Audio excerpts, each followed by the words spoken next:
Ready, duckies, for some hand clapping, toe tapping gospel music.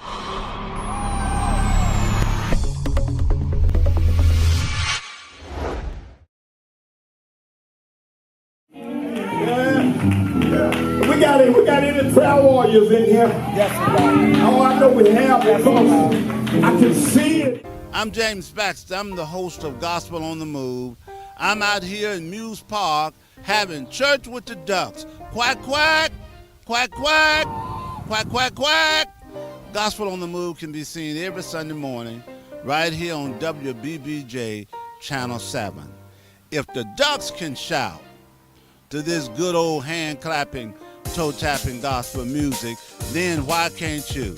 Let's have a little church all across Jackson, Madison County in rural West Tennessee. Right here, WBBJ Channel 7. Come on, ducks, get with me as we have church. Quack, quack, quack, quack, quack, quack. Let me hear from you, duckies. Come on now. Let us serve the Lord. Make a joyful noise unto the Lord. It is shouting time. When praises go up, blessings come down. Tune in to Gospel on the Move every Sunday morning, 6 a.m., 6:30 a.m., right here on WBBJ Channel 7, serving Jackson, Madison County, and rural West Tennessee. Trim your bunions. Put on your comfortable shoes. Sit back, relax, and enjoy toe-tapping, hand-clapping gospel music.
One for change, man. Change is mine.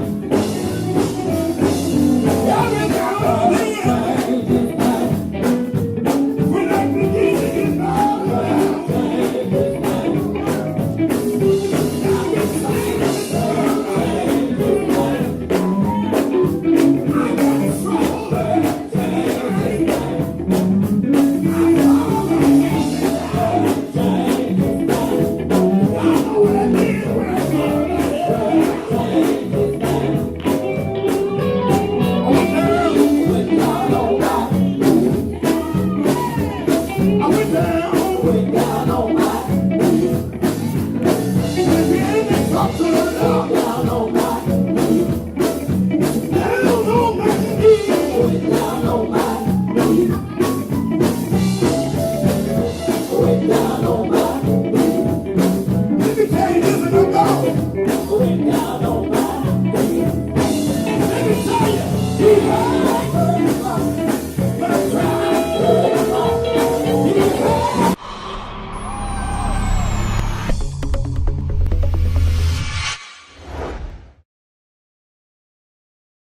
Good morning, Jackson, Madison County.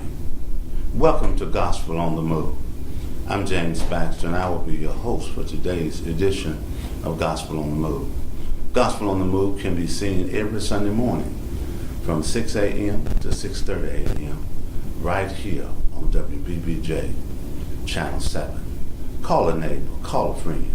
Tell him or her that gospel is on the move. Then get ready for some toe tapping, hand clapping, gospel music. We'll be right back after these commercial messages. How many know God is sweet? Amen. I'm going to ask that again. How many know God is really sweet? Amen. It sounds like a house of God. Amen.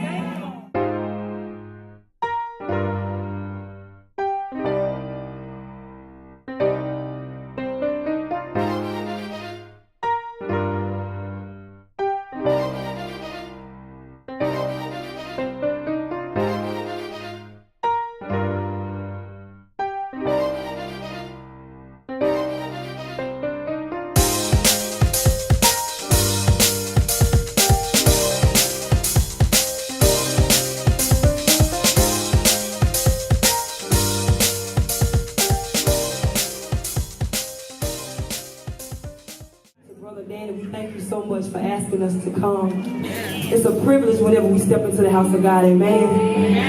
And look, y'all, we just some country girls that love to sing, amen. We're going to take it to church a little bit. We're going to worship a little bit. Because that's what we do. We love to worship and praise God, amen. Can I get a witness in here on tonight? How many of you love the name of Jesus? Do you really love the name of Jesus? Well, come on and give God a hand clap of praise, amen.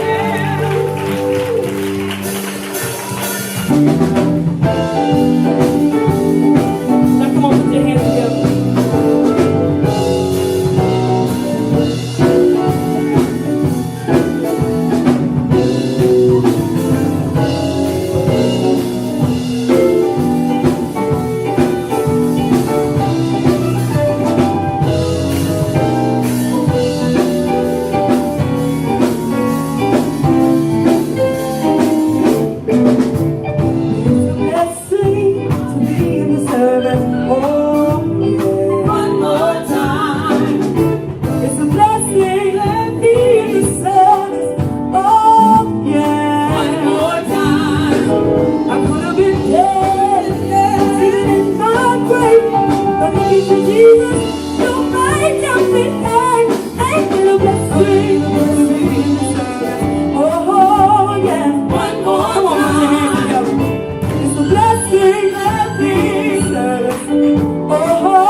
This morning we have guests on our show today.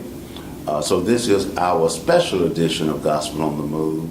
And we're featuring the mayor of our city, the mayor of Jackson, Tennessee, and Mayor Gary Gist. Welcome, Mayor Gist, to our show. Thank you, Jay. All right. Mayor Gist, we wanted to have this interview with you because, as you know, a lot has transpired in Jackson, Tennessee since you became re-elected 4 years ago.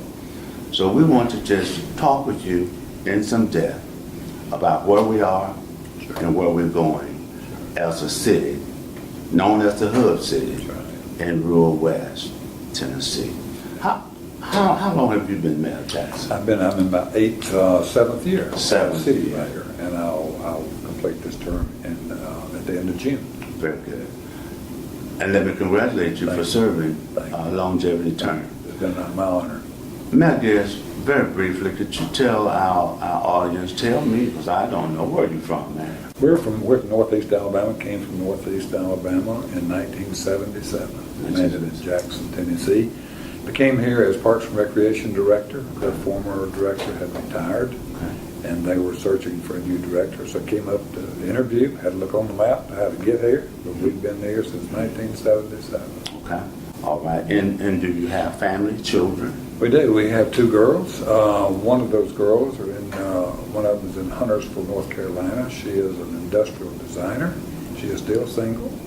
My oldest daughter lives in Pell City, Alabama, which is fairly close to just east of Birmingham, and she has 4 grandchildren. Okay. So she's got her full-time job. How often do you see your grandchildren? We get to see them a little more often than you'd think. We just left the 5-year-old. She stayed with us about 4 days last week, and we just took her back. So it's always a great time to be with grandchildren. All right. Now, Mayor Gist, you stated that you served 2 terms. 2 terms as mayor of Jackson, Tennessee. Looking back over 8 years, what would you consider as being some of your major achievements as mayor of Jackson, Tennessee? Well, I think there's a couple of things. Number one would be the revitalization of downtown Jackson. It's an amazing thing that's happened to the city over the past 5-6 years. Downtown, we had about 20 acres of vacant property right downtown, and it was a problem child because it had this ditch running through the property, and no one would touch it because environmental people said, you cannot touch the ditch.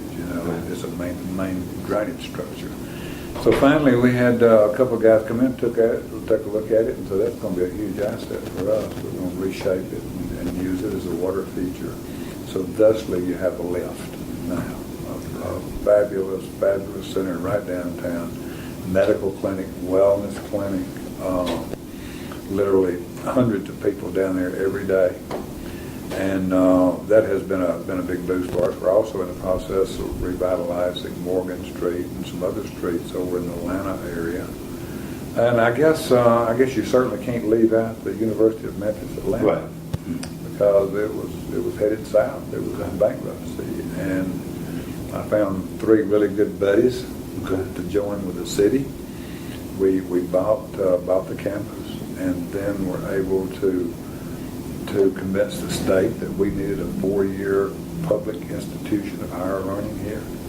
And so they ran some funding through the General Assembly, and we now have the University of Memphis, Lambeth campus, with I think just short of 1,000 students this fall. What's their enrollment? It's just short of 1,000. Short They of almost 1,000. have 1,000 students, and we expect it to grow, and they expect it to grow because it is a state institution. We've got some great private institutions here. We've got Lane and Union, and of course Jackson State's a public institution, but we were lacking a 4-year public institution of higher learning, and now we have that for a city, and the growth has been very, very good. Very good, very good.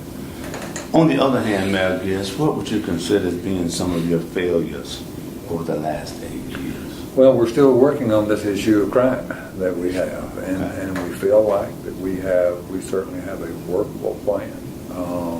What's the plan? The plan is something called Blue Impact and Saturation efforts that we have that we've initiated over the past 6-8 weeks, almost 2 months, now 3 months, where we have the stats from the random shootings and the weapons being fired and this type of offense. So we're zeroed in on those areas. Then we saturate that area, and we're working through a multi-jurisdictional task force now that we have other officers coming in to help us. And then on the other hand, we go to help them when they need it.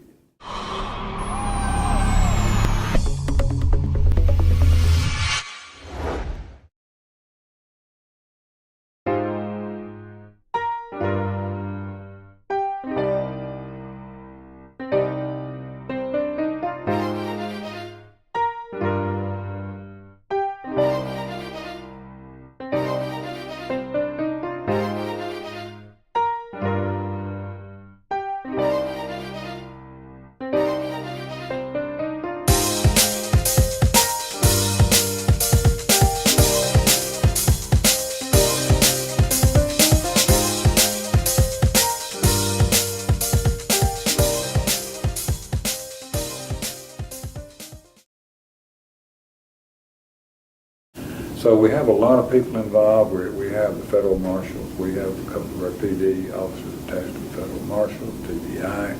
So all of us are working together. And a couple of things, we made one huge arrest, and that was nine gang members at one time. And obviously that was been very productive. And you look at it. Of course, that was a victory because we had one individual convicted of murdering someone in that group, and they were apprehended.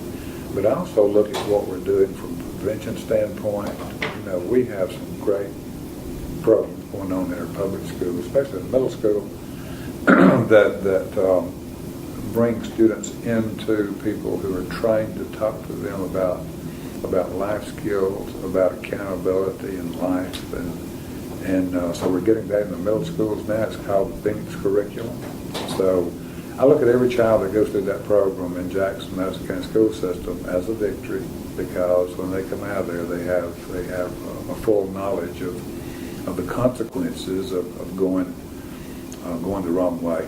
Then we have a number of great nonprofits that are working with these young people now in mentoring programs and helping them with school studies and making them accountable for their actions. And we have a number of them. The Hub Club, which is run by Air Elite Ministries. Another is Juanita Jones has a great program now that's going to be a TR White Sports Flags. So there are a number of those out there that's continuing. West Jackson Baptist Church has one on Old Hickory. It's called Heartland Ministries, and it's been going on for at least 2 years. So I feel pretty good about trying to head some of our at-risk youth off and keeping them through high school and hopefully into a productive life. Very good. Marcus, what are some of the other areas you're addressing? And when I think of other areas, I'm speaking specifically the war on drugs. You've mentioned crime. Drugs that breeds violence, that breeds crime. How are you addressing the issue of drugs, which culminates with all these other negatives: crime, violence, murder? Yeah, you look at any offense that occurs in any city. Usually, you're going to find drugs. Okay. Drugs is the root cause of that. It's either selling them, buying them, or taking them. And either three of those are not good choices. They're not good choices. But it's good, fast money. Okay. It also can land you in prison, and it can have you dead if you deal with it. We have a number of agencies. all of our federal agencies, state agencies have drug task forces. We have a Metro Drug Task Force. We have one with MPD. They gather intelligence where these drugs are being sold. We know in many locations where they are, and in many cases we know who the dealers are, and so we're on them. If you have a habit of drug abuse, it's tough to head off that habit, because in some cases, once you get on like meth, you're not going to get off of it, and you're going to do anything to get that. Cocaine is another, and it's going to be a continuing war, because it's basically all over the world, and it's right here in Jackson, Tennessee. Malgus, we know that having a dynamic and excellent school system is a must if any city expects to attract businesses, other opportunities to the city. What's your thoughts of the state of Jackson Madison County schools in lieu of hiring a minority to head up the school system? And I'm reminded, Malgus, what the Reverend Al Sharpton said, in that he made a statement one day: just because you look like us doesn't necessarily mean that you are one of us. This city is 58% African American. When we look at crime, the jail cells of Madison County, as well as across America, is like a revolving door. I was in General Sessions Court just the other day, and the majority of the people that entered the courtroom are chained, hand to legs, and I thought I was living back in the 1700s, the days of slavery. To me, when people are being miseducated, when people are at a frustrated level, don't know how they're going to survive, then we get into what is called fast money. I'll survive any way I can. And to commit crime, to sell drugs, it's called fast money. Now, my concern, are we miseducating our students? And the reason I say that, Malgus, is because I'm a retired educator. I don't support test.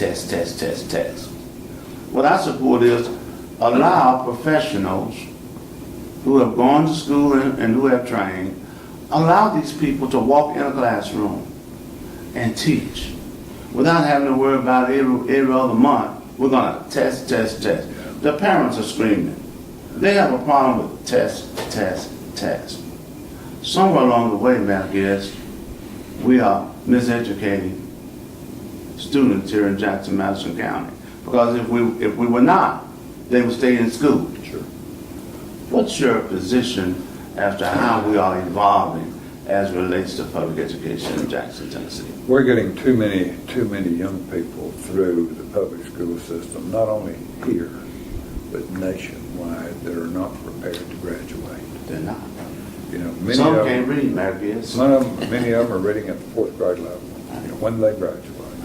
And then they go out and try to fill out an application for employment, which they have to have help in doing. So what are they going to do? Now we have young people who are in that position that have graduated, read at the 4th, 5th, 6th grade level. They go out and they make it.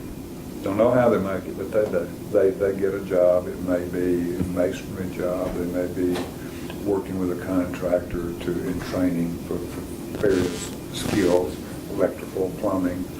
But they make it, and some of them have their mowers on the back of their trailers, but they're making it. So, you know, to lump all of these kids into one, it's just like members of a gang. You know, say, well, they never had a home life, they never had encouragement, they never had a mentor. But there are so many young people that are raised the same way that have decided, okay, I know what accountability is, and I'm not doing that. So I think we need to reward those young people who are not fully prepared.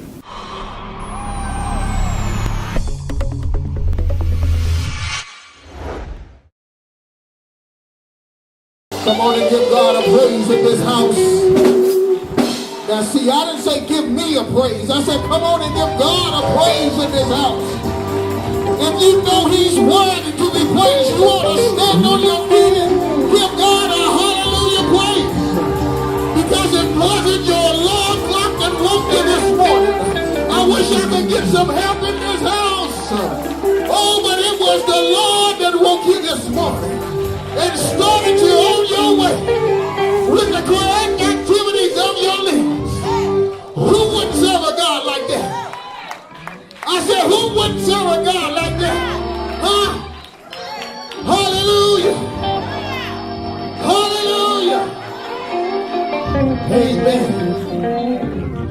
God is great and greatly to be praised. Amen.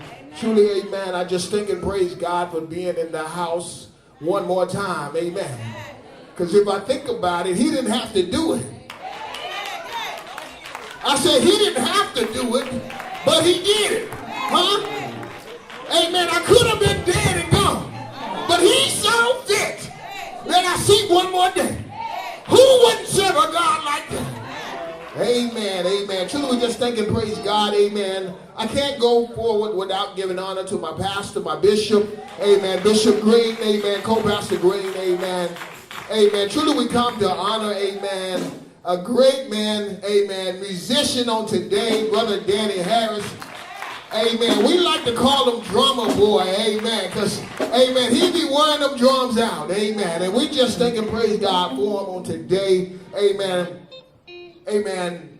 Amen. I'm going to give you a scripture, amen, and prayer, amen. But before I do that, amen, we got refreshments in the back, amen. If you get a little thirsty, a little hungry, amen, we got some good cooking back there, amen. Go help yourself, amen, for a small fee, amen, a small fee, amen. I only ask if you just eat the food back there, don't bring it back into the sanctuary, amen. If you could honor that for me, we want to respect our house, amen. Amen. If you could, amen, if you have your Bibles, amen. If not, amen, just stand for the reading of the word. Amen. We're going to be coming out of Psalms, amen, 150, amen. All right. Amen. Psalms 150. Amen. And it reads, praise ye the Lord. Praise God in his sanctuary. Praise him in the firmament of his power. Praise him for his mighty acts. Praise him according to his excellent greatness. Praise him with the sound of the trumpet. Praise him with the psaltery and harp. Praise him with the timbrel and dance. Praise him with the string instruments and organs. Praise him upon the loud cymbal. Praise him upon the high sounding cymbal. Let everything